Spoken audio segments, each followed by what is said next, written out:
seen revue de presse. li gën a fës ci yëglekaay yi dañu ci ànd ak Baba Ndiaye. mbaa yéen a nga ca cool ndàmp li jolli woon ci réew mi diggante Adji Sarr Ousmane Sonko ma nga teere ji ci chambre criminelle bu Ndakaaru maa la ko wax de bés bi la journée moom jiital Pastef Ousmane Sonko coowal salon bi léegi nag ma nga teere ji ci néeg ba ndax ci procès la jëm diggam ak Adji Sarr maître El Hadji Diouf ci bés bi la jour tàmbale yuuxu ndam xaatim ndaxte nee na mbir mi kay jeex na ba noppi jamono jooju Ousmane Sonko ki gaayam rawatina seen avocat di xool wan pexe la ñuy teg ngir tuuma li ñuy laal seen kaw lépp ñu lalli ko yëglekaay groupe immédiat bi ne ginnaaw Karim Wade Khalifa Sall ndax Ousmane Sonko mi dina bokk am déet ci élection présidentielle yu dëg ma ci atum 2024 loolooy laaj bi de bés bi la journée en tout cas daal moom njiital Pastef ëllëgëm lëndëm la lool ci réew mi laas ne njiital Pastef Ousmane Sonko nag yóbbu nañ ko ci kanamu chambre criminelle ginnaaw lii lépp nag li ñu war a gindi askan wi mooy kenn nu jàpp ngir procès bi daal am ci réew mi enquête ne doyen des juges Omar Maham Diallo kay jël na mbir yëpp yóbbu ko ci procès ndaxte viol ak menace de mort lay toppee Ousmane Sonko njiital Pastef ginnaaw coowal ndàmpali jolli ci kawam maître El Hadji Diouf ne am nañu ndam ba noppi ginnaaw procès bi nga xam ne doon sàkku ci réew mi léegi nag am na leneen nag lu du suñu sàkku teew mooy dañu bëgg procès bi ñu wane ko ci télé yëpp ngir lépp leer yëglekaay bi ne en tout cas nga yëg nga ñàkk yëg procès Ousmane Sonko bi nag tooki dëgg la ci kawam waaye tam mën ne ni gàgg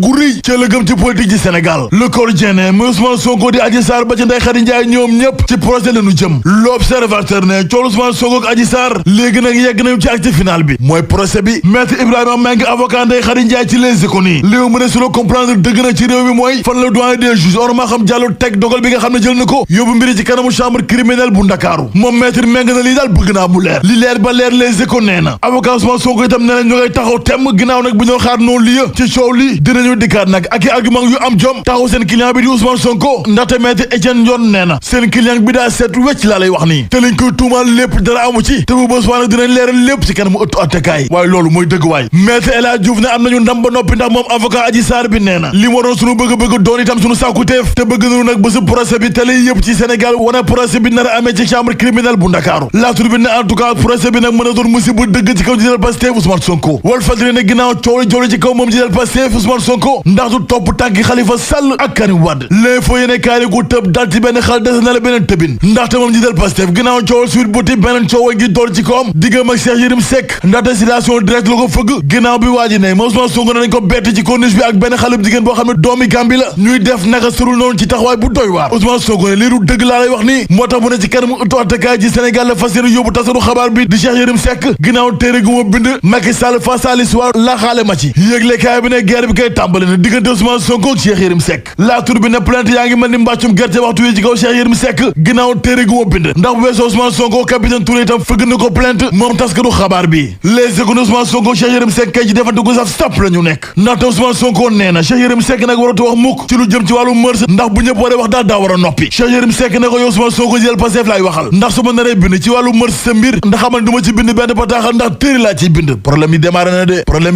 de le peuple yéene kaay ne bu weesoo njiitu réew mi Macky Sall ci téere gu mu bind moom Cheikh Yérim Seck itam am na benn sëtu Sëriñ Tuubaa gu mu tudd ci livre am bi looloo tax taalibe yi ñoom ñëpp di sàkku ñu boycotté livre am bi moom Cheikh Yérim Seck te li mu wax ci sëtu Sëriñ Tuubaa bi moo merloo ba fëta dëkk bu tedd ba Touba Vox bi ne Mor Talla Gueye ñu gën ko xam ci nit dof mu nga ca garde à vue ca sûreté urbaine bu Ndakaaru te lañ koy toppee nag waxtu wi mooy appel à l'insurrection outrage à magistrat appel à la violence menace de mort jëmale ci ay kilifa ci wàllub yoon ci réew mi ak i injure publique libération ne jëfu Mor Talla Gueye bii kay nit dof jëfu woyu dëgg la maanaam ci ko gàttal jëf gi nag mënees na koo méngale jëfu criminel bés bi le jour ne ginnaaw accident bu woon te 6 kilos borom ñaari bis nag démb taxaw nañ ci kanamu auto attekaay ci Sénégal te ñoom ñaari ñëpp nag kaso daal moo leen di yot yëgle kaay groupe immédiat bi ne ñaari borom bis nag kenn ki benn atu kaso lañ ko fëgg ka ca des juróom benn weeru kaso te seen mbir nag ñoom ñaari ñëpp ñaar fukki fan ak juróom ci weeru janvier gi ñu dëgmal lépp dina leer ñu xam dëgg ndax dañuy des ci kaso bi am bëgg nañu bàyyi ñu ñibbi seen kër libération ne scandale dëgg nag moom ci maire yi Ngathie Nawde ndax maire ba la ñuy tuumal wàllu détournement de deniers publics ay marché fictif ak i PV yoo xam ne lépp lañu truqué wàll li tamit mbaa jàmm la bés bi la journée réew mi daal wóoratul déedéet yëglekaay bi ne en tout cas waa Kër Massar daal ne la watunu ba yandoor ndax ñàkku kaaraange boo lewtugu seen kaw ginnaaw faat bakkane mel ne tullak màlle ak agression yi nga xam ne doo toog bés te déggoo ko fa laa lay wax nii Vox bi ne ak fi réew mi toll Serigne Mourtala ibn Serigne Abdou Khadre Mbacké nee na njiitu réew mi Macky Sall yow laay waxal ndaxte xaw ma li xew ëllëg de waaye na leer ci kanam askanu Sénégal gépp ne bi ñu lay jox réew mi daal ci jàmm lañ la ko joxe te fexeel ba yow Macky Sall boo jóge ci bopp réew mi nga la fexeel ba bàyyi fi réew moo xam ne ci jàmm daal lay nekk laas ne démb nag sunu réew du Sénégal lépp taxaw ginnaaw grève transporteurs yi nga xam ne grève amul après ñu xandal ni ki démb yëgle kaay bi Ndakaaru jàpp Kër Massar Ziguinchor Mbour ba Fatick ak i diwaan yu bëri ci réew mi ñëpp a grève te police bu Caaroy démb jot na teg loxo juróomi nit tamit GP yéene kaay ne démb kay lu toll ci fukki chauffeur ak juróom nañu teg loxo ginnaaw bi ñu banque seen yoxo duñ gëree ba noppi ne kenn du fi liggéey vox populi ne démb kay tataay ak cag-cag yi Dakar dem dikk ba ci taxi yi daal ñoo doon wàññil askan wi seen coono ginnaaw grève bi nga xam ne transporteurs yi sumb nañ ko ci réew mi léefoo ne démb kay Jakarta maa ne kalandoo yi daal seen bamba maase na laas ne ginnaaw grève syndicaliste yi transport njiitu réew mi Macky Sall nee na mesures yi nga xam ne état bu Sénégal jël na ko du ci deltu ginnaaw mukk Soleil ne am baax en arrière ndax mesures yi kay gars yi nee nañ amul tànk ginnaaw ndax dañ ci fas yéene dem ba jeex tàkk laa lay wax nii l'exclusif ne collectif interministériel agent administration Sénégal nga xam ne fukki ministère ak juróom benn ñoo ko sekk nee nañu nag waxtu wi daal la ñuy daj ci fonction publique gi daal la ñu bëgg mu dakk ndaxte gars yi nee nañu yamale amul seen wàllum salaire yi te loolu la ñu bëgg dëgg ñu li ci jubante te ministre enseignement supérieur ak fonction publique daal lañ ciy sàkku ñu li ci jubante dëgg nag laataa ñuy indi taxawaay bu yees ci réewum Sénégal yëgle kaay bi ñoom collectif bi nag nee nañu bu dee nag kilifa yi dañuy tànkam lu jox leen nopp bu bon bi lépp lu ñu seen muy ñuul daal ci réew mi daal ñooma ci grève la ñu jëm de source a nee ñu bu njëkk bu bureau association des maires du Sénégal féewaloo dëgg nag la jur ndaxte Idrissa Diop ak Omar Ba ñoo samp defante gu saf-sàpp seen diggante ndaxte Idrissa Diop nee na gars yi woowuñu ko ci réunion bi ñu amal ca Saly waaye nag nee na da cay dem par la force laa lay wax ni critique ne tey la tey ca maison du parti socialiste ndax seen dajek tey ji tëggum na nag seen miñ la ndax neex benn nakari benn ginnaaw coowal ñetteelu mandat bi nga xam ne moo féewale tasal parti socialiste waxtu wi laas ne CHAN 2023 bi nag génne Sénégal la seen mbir ma ngay bëgg a tax suuf ginnaaw jëli wi ñu am démb seen diggante ak Ouganda benn bal ci dara la leen duma ñu bàkku jëm ci làmb ji ak sunu làmb yëgle kaay bi jox kàddu gi Bira Sène ginnaaw daan li nga xam ne lalu na ci kaw Zarko ak Ada Fass Bira Sène ne daan li nga xam ne nag CNG jël na ko du ci deltu ginnaaw benn yoon ndax da ci fas yéene dem ba jeex tàkk ndax léegi fa ñu tënku ci règlement bu CNG bés bi le jour ne musiba dëgg nag moom ca mbir kilaan ca benn dëkk bu ñuy wax kër ku ne ca Maba ndax ñaari wuju ñoroon xeex kenn ki jël paaka jamate ko morom bi ba muy juróom kenn ki jël paaka jamate ko morom ba muy ñeenti yoon ba waxtu wi mu ngi ci diggante dund ak dee mais da ngay seet loolu rek